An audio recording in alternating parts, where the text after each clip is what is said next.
talking about the family of Zelophehad, of the daughters rising up to make a challenge to something that was standing in their way of posterity. So where did it all start from? I want to take you all the way back to Genesis chapter 12. You remember that in Genesis chapter 12, God called Abraham. He said, come out of your people, of your country, and all that, and I am going to take you to a place, a land, that I will make you to inherit, and also make all your descendants to inherit the place forever. One thing I want you to keep in mind about the promise of God, because, excuse me, it does not matter how long, how far, whatever appears to be in the interval between the spoken word and the manifestation of the word, is that the promise of God is certain and is reliable. So when God came to Abraham, he said, I will give you this land and I will give them to your descendants. That was a promise. And the promise of God is certain. The certainty can never be questioned. And it's reliable. You can take it to the bank. You can sleep on it. You can rest on it for surety that as he has said it, he will do it. So God said to Abraham, this is what I am going to give to you and to your descendants. And there are many places in the Bible where God reaffirmed this again and again. But I want to highlight that affirmation in Genesis chapter 17, verse 8. Genesis 17, verse 8.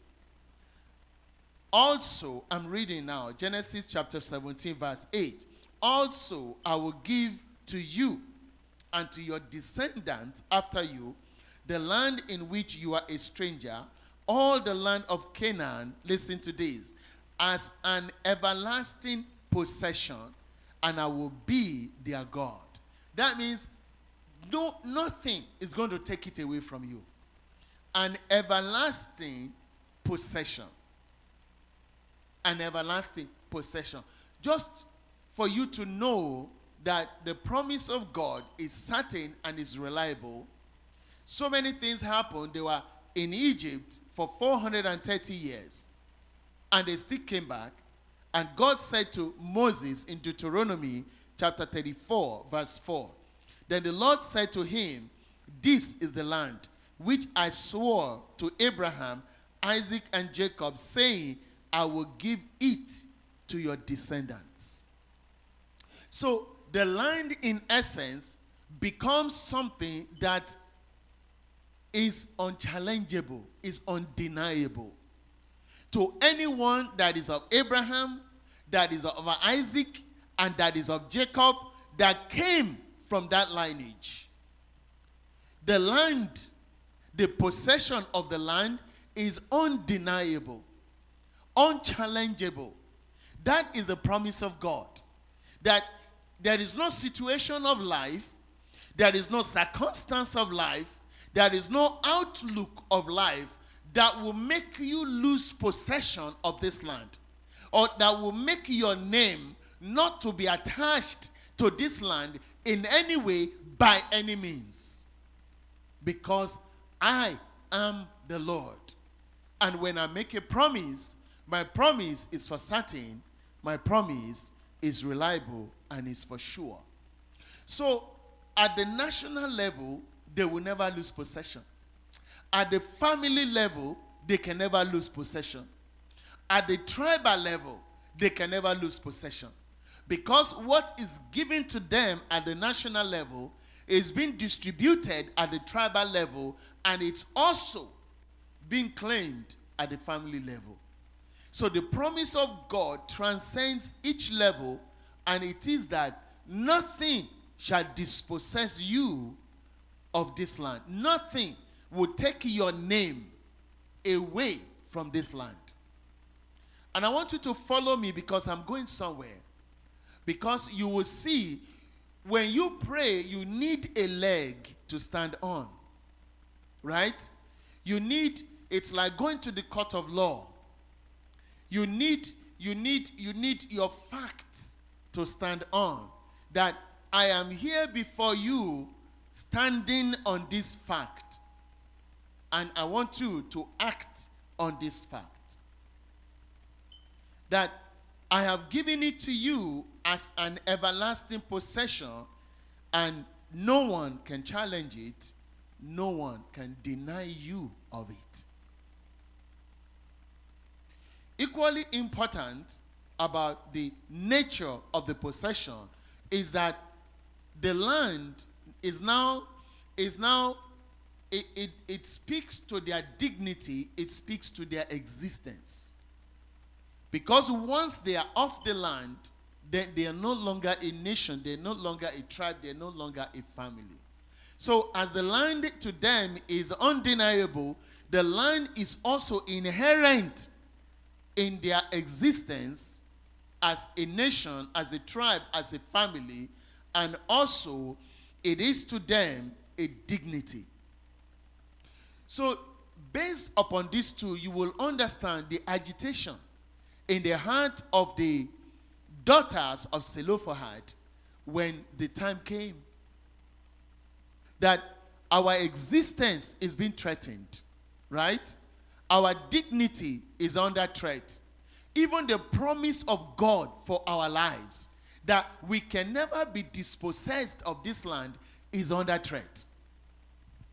So when you read chapter 26 of Numbers, they were beginning to take census. They were beginning to say, how many in the people in the tribe of Judah? How many in the tribe of this person? So it was coming to them, and they were saying that, look, the law of the land is that only the male will inherit their father's land. That is the law. But what about the promise of God? What about the covenant of God? So there are no sons, there will be no land, there will be no name, there will be no possession. There will be no possession. And they move in under that promise of God, under that covenant of God. And the Bible said that they went to Moses. Law is challenging the covenant of God. Law of inheritance is challenging the promise of inheritance. God has a promise for you, but there will be challenges. The law and the policies and the situations and the fact of life, we want to challenge that. But the promise of God is reliable. It is very certain. And they stood upon that. So we want to use the steps, their approach to possessing their possession. We want to look at it today so that it will strengthen our faith. And we will not say, what will be, will be. They could have even easily given up and said, well, you know, in our land, only the males inherit, right? So what will be, let's just not bother ourselves. But they remember, God said, I have given this to you as an everlasting possession, not to be taken away from you, not to be denied to you, not for you to be dispossessed of it.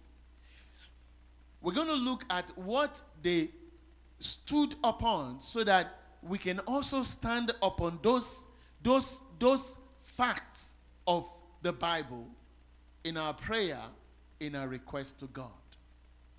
In our request to God. Number one, covenant and not law. In verse 4, open your Bible with me to that Numbers 27 in verse 4. You will see how they reclaimed the promise of God. How they reclaimed the promise of God, that it shall be for an everlasting possession, and there is nothing else that should matter as far as it is the promise of God. Numbers 27, and I'm going to read verse 4. Why should the name of our father be removed from among his family because he has no son. Give us a possession among our father's brothers. Why must the name of our father be forgotten? Just because of the law of the land that only the males inherit the properties of their father. When one is covenant, I have given this to you as an everlasting possession, that you would have it forever.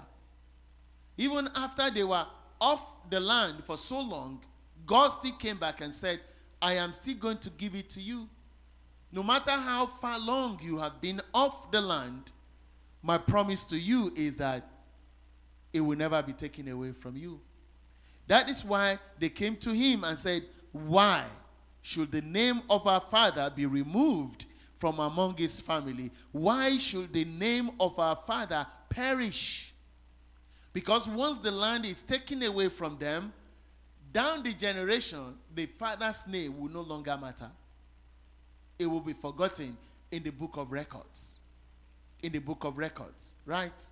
So, if they do not possess the land and keep the name of their father, then that will be the end of it. That will be the end of it. So, they rose up and they challenged the law that wants to deny their inheritance and to erase the name that covenant put in place. So I want you to think, when you get to a place of prayer, what is the rule or the law of the land? What is that situation of life that is standing in your way, that is telling you this promise, you don't have to claim it, because now it is me that you have to consider? Covenant versus the law. The law changes all the time. A government will come and say, everybody drive on the right-hand side of the road. Another government will come tomorrow. Now everybody drive on the left-hand side of the road. They change policy, they change law. But the covenant of God, the promise of God, is reliable and is constant. It does not change. So you need to find that covenant of God for your life, that promise of God for your life, and stand upon it against any law that is challenging the fulfillment or the manifestation of that covenant and of that promise. What is the next thing they stand upon? Faith and not fear. They tell to them, give us a possession. At this time, they were not even distributing yet. At this time, they were not even on the promised land yet. But with their eyes of faith, they know it is coming.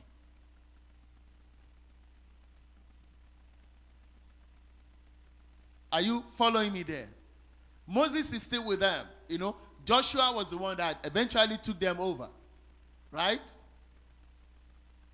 They were not there, but they were already laying a claim to it. They were already laying a claim to it. Give us a possession. They were only taking census. They were not even distributing yet. They were not even dividing and giving out portions yet. But they came to him and they said, give us a possession among our father's brothers. Because they already believe in their heart that they will eventually get to the promised land. That also is very key. When you stand upon the promise of God, you are also believing that that which God has said is already happened unto you. All you need to, there's nothing unknown about God. It is all about unseen. What you have not seen yet. But it is not what you do not know yet, because you know it by the eyes of faith that it is already happened. So they know that they will get to the land. They know that they will possess the land, even though they are yet to see it. That factors into your confidence, and that also factors into those who compromise. Faith over fear. When you look at both, faith and fear want you to believe in something. People who are fearful, who are they have that spirit of fear, there is also something that is driving it. They also believe in something. If I ask you to go to the back of the church now, right, you can believe that there is no danger there, and you will go with all your heart. But you can also believe there is a lion roaming the streets. So therefore, you are not able to go. So you are believing in something you are not able to see that is driving your action right now. So fear is not without a belief. It's just that you are believing in the wrong thing.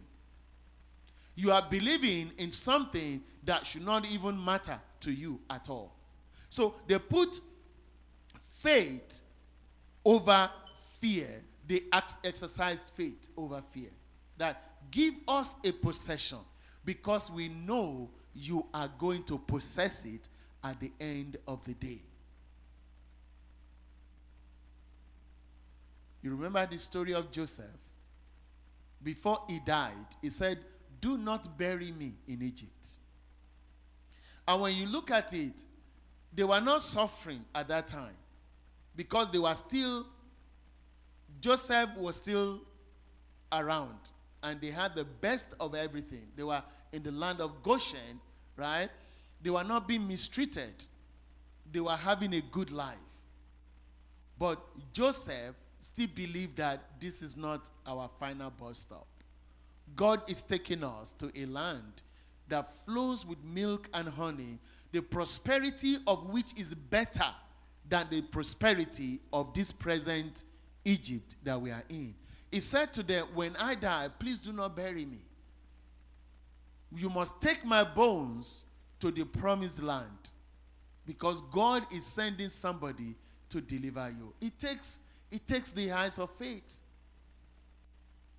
to believe that when there was no issue, when there was no oppression, when there was no slavery, when everything is looking good, that there is still a better place for us to get to. Therefore, we are going to bide our time. We're not going to rush things because God is taking us to a better place. So when issues and circumstances of life come to you, let the eyes of faith guide you, that it is already possessed, it is already answered, that which you are asking God for. But you are just yet to see it. But you know in your heart, you know in your spirit, you know by the eyes of faith that it is already done. That it is already done. So fear, they put aside fear and they allowed faith to guide them in approaching Moses. Just imagine them, negotiating amongst themselves and said, "Should we go to Moses? These are all females. And you know the positions and the place of women in the times of old." But they didn't grumble. They didn't complain in the neighborhood and said, "Oh, we don't know what is going to happen to us. We wish we had brothers. What happened to our mother? Why didn't she even give birth to a son? What kind of mother was she?" They were not going around blaming anybody, right? God gave their fathers daughters, so here we are. But we have something better than blaming our mothers. We have something better than blaming our father. Why were you not able to give birth to a son? What happened to your sister? What kind of a man are you? They were not blaming anybody. They were not grumbling. They were not complaining. But they hold on to the promise of God. That this land that I'm giving to you, they are going to be yours for everlasting. So Grumbling is not for us. Complaining is not for us.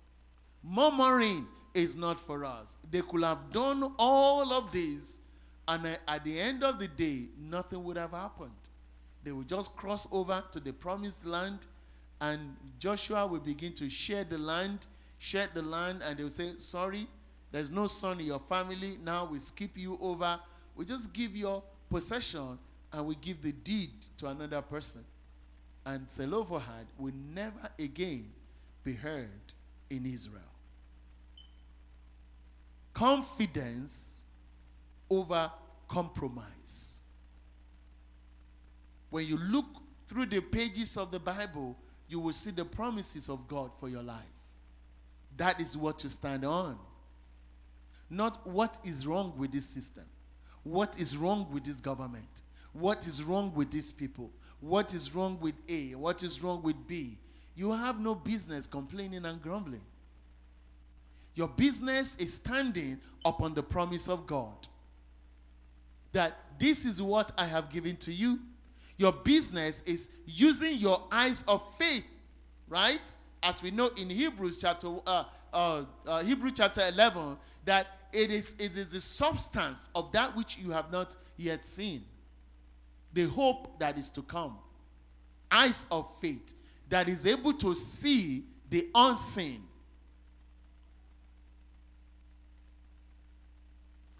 And finally, what do they stand upon? That our God is one who honors his promise. Our God who honors his promise. And their faith also paved the way for others. Moses took the matter to God, and God said, yes, they have a good case, because the only evidence they have is the name of their father. And I have already said that nobody would dispossess you of your land. Nobody will take your name of that which I have promised you. That is the only thing. So God honors his promise in the life of these people. And as we know, God gave a new command because of them. The daughters in verse starting from 6. And the Lord spoke to Moses, saying, the daughters of Zelophehad speak what is right. You shall surely give them a possession of inheritance among their father's brother, and cause the inheritance of their father to pass to them. And the Lord gave a brand new law because of their faith.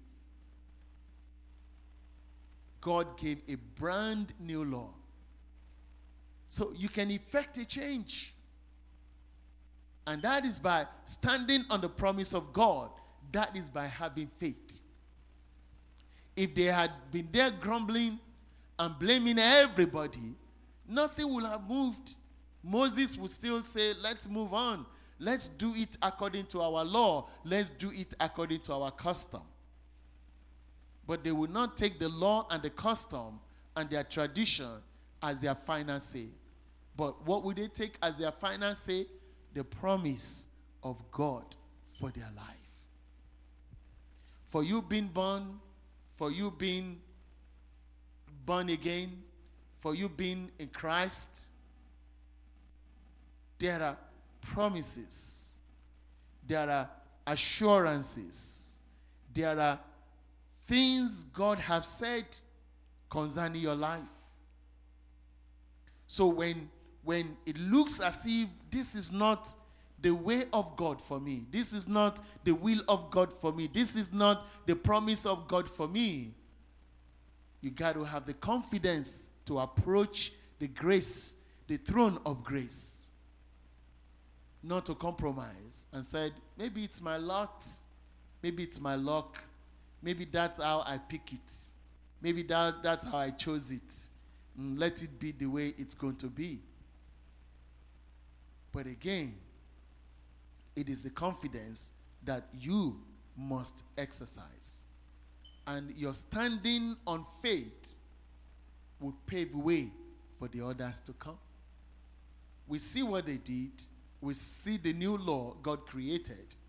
And many more after them benefited. So when it was time to distribute, if you go to the book of Joshua, you will see that they said to Joshua, remember, there's a new law, there's a new commandment in town. God said to Moses, this is what should happen. And exactly the way God said it in the book of Numbers, Joshua had no choice than to do it. So I want this to stir something up in you today. I want it to stir something up in you today. That place that is for you, your possession, that has your name, your destiny, that God had put your name on, that this is for you forever. This is for your family forever. This is for your genealogy forever. What is happening to it? And what are you doing about it? What are you doing about it? Are you grumbling? Are you complaining? Are you saying, I have done all I could. I have no choice. What was her name? Naomi told Ruth. He said, don't follow me. Stay where you are. I cannot give you another husband today, right? Even peradventure, let's say I'm able to just, magically or divinely get pregnant and I have a baby. Are you going to wait for the baby to grow to 18 to 19 to 20? I don't know what age they marry in those days. Are you going to wait for the baby to get to a marriageable age and then marry you and to have children by you? You will have gone beyond the ability to have children at that time. Take it is your lot. Take it is how it has come to you. But you know what Ruth said? He said, I am not standing by that. That is how we must be stirred up in the spirit. That we should not let the law dictate how far we go in the promise of God. We should not let situations and circumstances dictate to us how deep we go in the power and the grace and the mercy of God. People will be there and say, give up. This is America. When you get to this level, it's not doable again. When you reach this point, just forget about it.